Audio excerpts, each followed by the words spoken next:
Um curso em milagres. Capítulo 11. Deus ou o ego? 5. A dinâmica do ego. Ninguém pode escapar de ilusões, a não ser que olhe para elas, pois não encará-las é uma forma de protegê-las. Não há necessidade de se acuar diante de ilusões, pois elas não podem ser perigosas. Nós estamos prontos para olhar mais detalhadamente o sistema de pensamento do ego, porque juntos temos a lâmpada que o dissipará, e já que conheces o que não queres, tens que estar pronto. Vamos ser muito calmos ao fazer isso, pois estamos apenas procurando honestamente a verdade.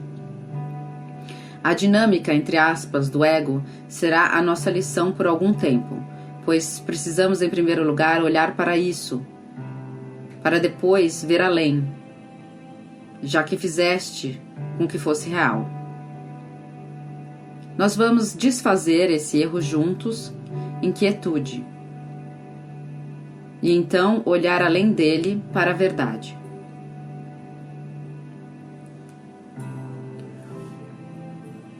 O que é a cura, senão a remoção de tudo aquilo que se interpõe no caminho do conhecimento? E de que outra forma pode alguém desfazer ilusões, a não ser olhando diretamente para elas sem protegê-las? Não temas, portanto, pois estarás olhando para a fonte do medo e estarás começando a compreender que o medo não é real. Estás também aprendendo que os seus efeitos podem ser dissipados meramente pela negação da sua realidade. O próximo passo, obviamente, é reconhecer que aquilo que não tem efeitos não existe. As leis não operam em um vácuo e o que não conduz a nada não aconteceu. Se a realidade é reconhecida pela sua extensão, o que não conduz a nada não poderia ser real. Não tenhas medo, portanto, de olhar para o medo, pois ele não pode ser visto. A claridade desfaz a confusão por definição, e olhar para a escuridão através da luz não pode deixar de dissipá-la. Vamos começar essa lição sobre a dinâmica do ego, entre aspas, compreendendo que o próprio termo não significa nada. Contém a própria contradição em termos que faz com que ele seja sem significado. Dinâmica, entre aspas, implica o poder de fazer alguma coisa. E toda a falácia da separação está na crença segundo a qual o ego tem o poder de fazer qualquer coisa. O ego é amedrontador para ti porque acreditas nisso. No entanto, a verdade é muito simples. Todo o poder é de Deus. O que não é de Deus não tem poder para fazer nada.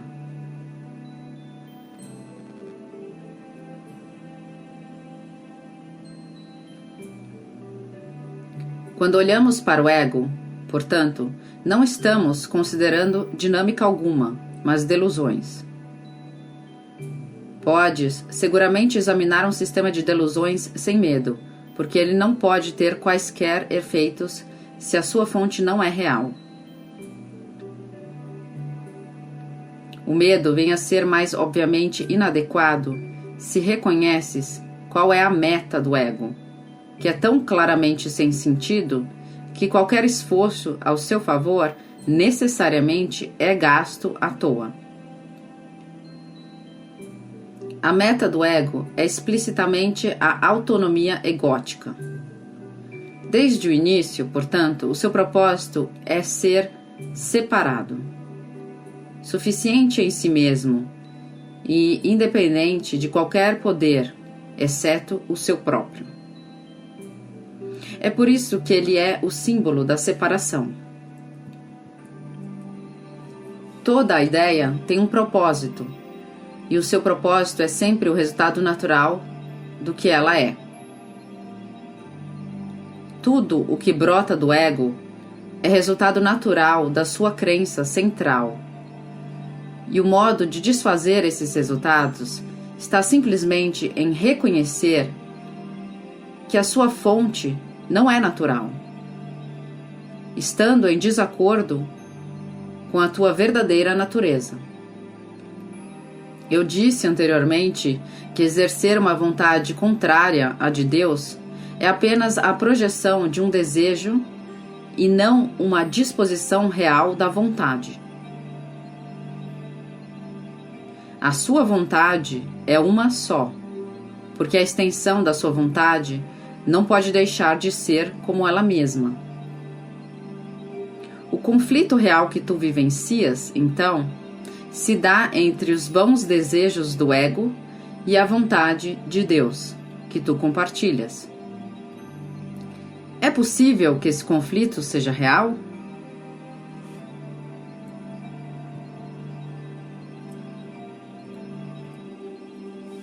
Tu tens a independência da criação, mas não a autonomia. Toda a função criativa está em tua completa dependência de Deus, que compartilha a sua própria função contigo. Através da disposição da sua vontade para compartilhá-la, ele vem a ser tão dependente de ti quanto tu és dependente dele.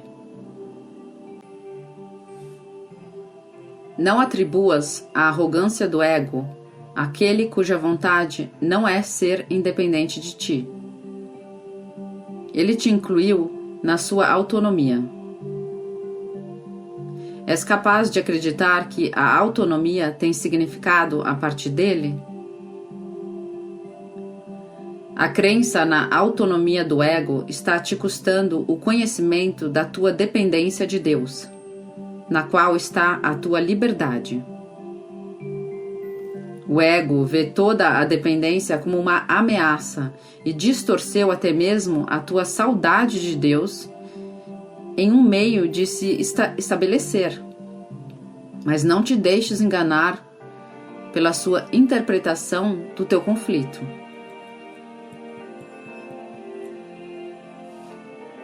O ego sempre ataca em nome da separação, acreditando que tem poder para fazer isso. Não faz nenhuma outra coisa, porque a sua meta de autonomia não é nenhuma outra coisa. O ego é totalmente confuso acerca da realidade, mas não perde de vista a meta que tem. Ele é muito mais vigilante do que tu, porque está perfeitamente certo do seu propósito. Tu estás confuso, porque não reconheces o teu.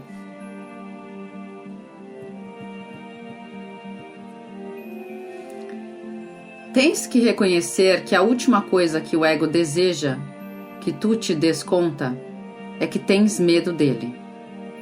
Pois se o ego pudesse fazer surgir medo, isso diminuiria a tua independência e enfraqueceria o teu poder. No entanto, a sua única justificativa para a tua aliança é que ele pode te dar poder. Sem essa crença, tu não o escutarias em absoluto.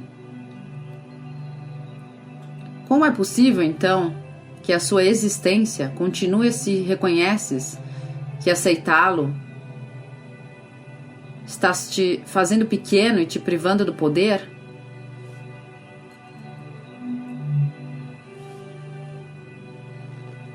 O ego pode fazer e, de fato, permite que tu te consideres arrogante, descrente, frívolo, distante, emocionalmente superficial, rude, alienado e até mesmo desesperado, mas não realmente medroso.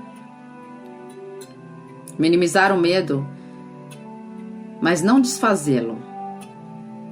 É o esforço constante do ego e é, na verdade, uma técnica na qual ele, de fato, é muito engenhoso. Como pode ele pregar a separação sem mantê-la através do medo?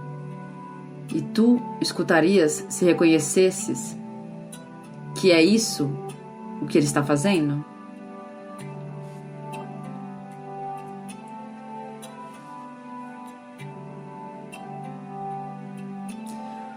O teu reconhecimento de que qualquer coisa que pareça estar te separando de Deus é apenas medo, seja qual for a forma que assuma e independentemente de como o ego queira que tu o vivencies, é, portanto, a ameaça básica do ego.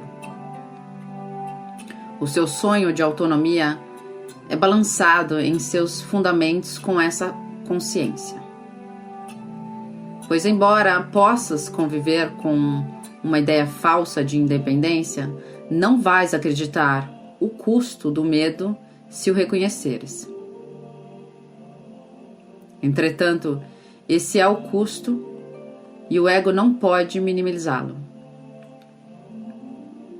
Se não vês o amor, não estás vendo a ti mesmo.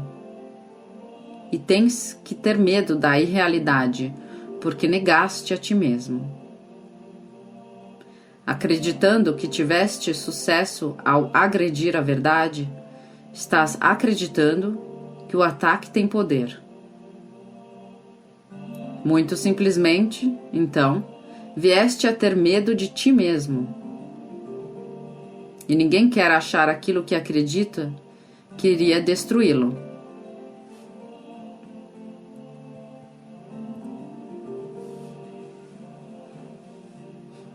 Se a meta de autonomia do ego pudesse ser realizada, o propósito de Deus poderia ser derrotado.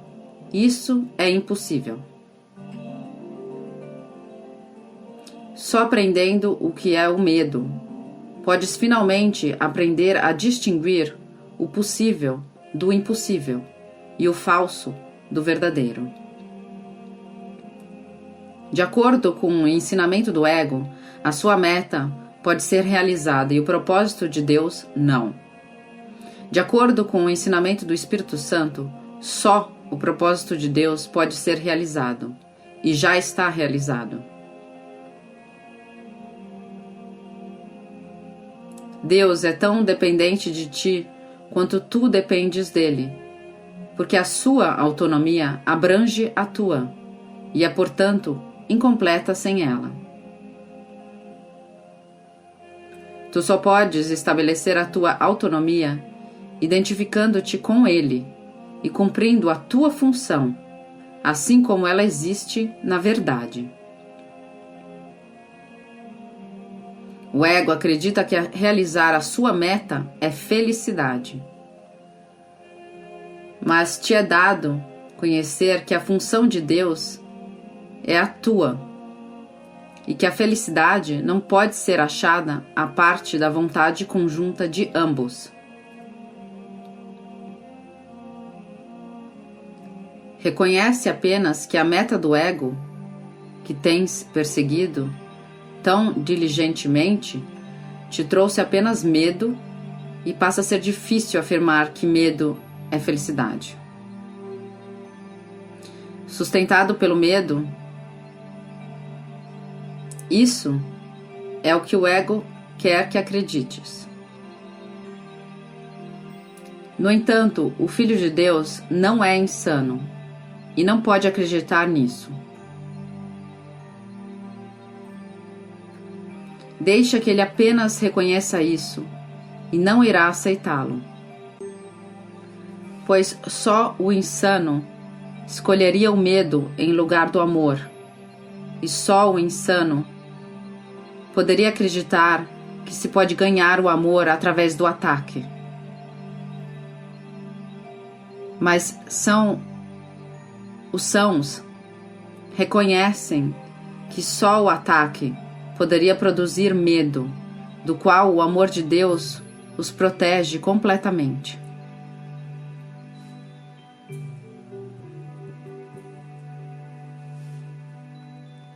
O ego analisa, o Espírito Santo aceita.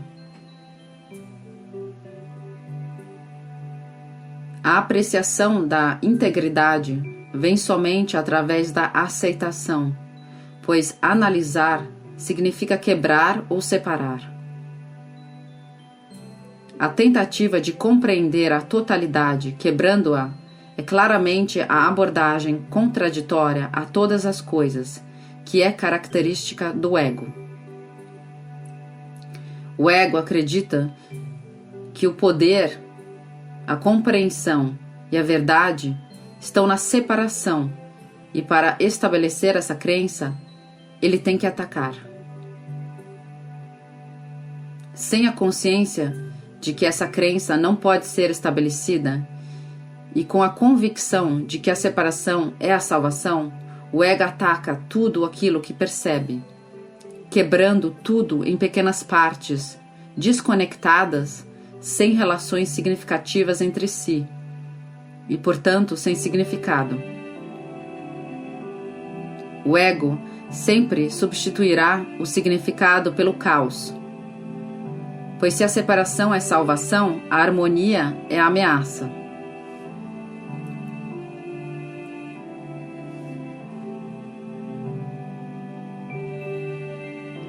As interpretações do ego das leis da percepção são, e tem que ser, exatamente o oposto da interpretação do Espírito Santo.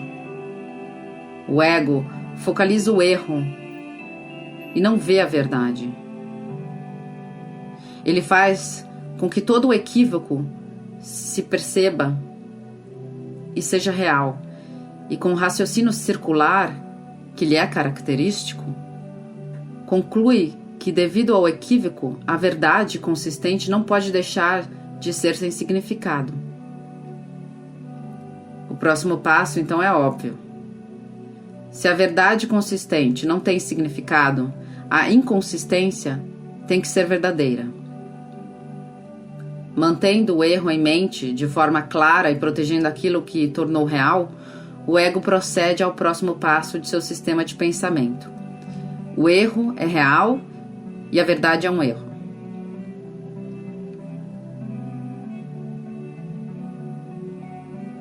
O ego não faz qualquer tentativa de compreender isso, e isso é claramente incompreensível. Mas, de fato, faz todas as tentativas para demonstrá-lo e o faz constantemente. Analisando para atacar o significado, o ego tem sucesso em não vê-lo, ficando com uma série de percepções fragmentadas que ele unifica a favor de si mesmo. Isso vem a ser, então, o universo que ele percebe. E é esse universo que, por sua vez, vem a ser a sua demonstração da sua própria realidade.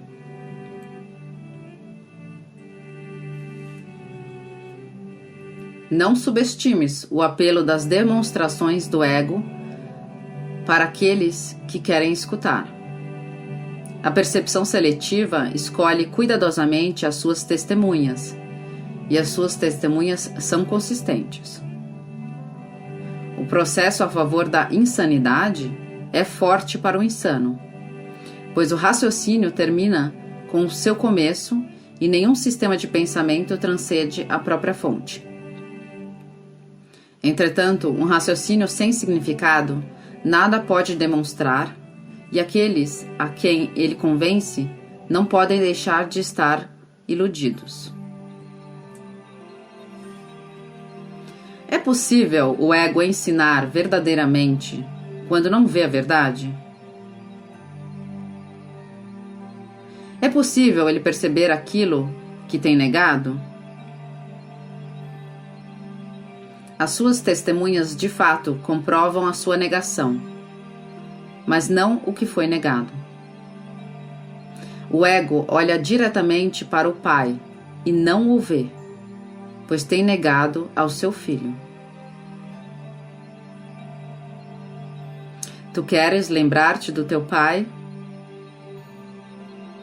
Aceita o seu filho e te lembrarás dele. Nada pode demonstrar que o Filho de Deus não é digno, pois nada pode provar que uma mentira é verdadeira.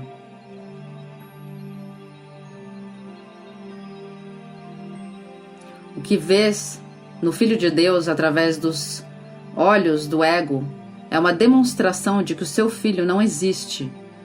No entanto, onde está o filho, o pai não pode deixar de estar.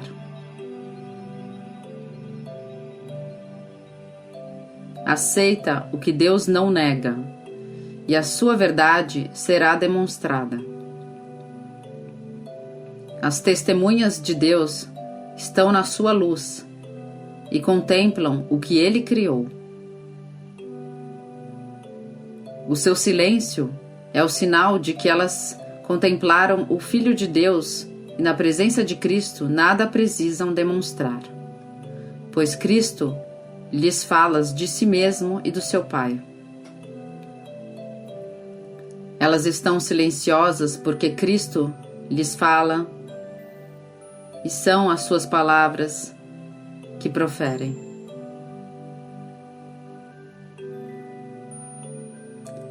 Todo irmão que tu encontras vem a ser uma testemunha de Cristo ou do ego, dependendo do que percebes nele. Todo mundo te convence daquilo que queres perceber e da realidade do reino em favor do qual escolheste a tua vigilância. Tudo o que percebes é uma testemunha do sistema de pensamento que queres que seja verdadeiro. Todo irmão tem o poder de liberar-te, se escolheres ser livre.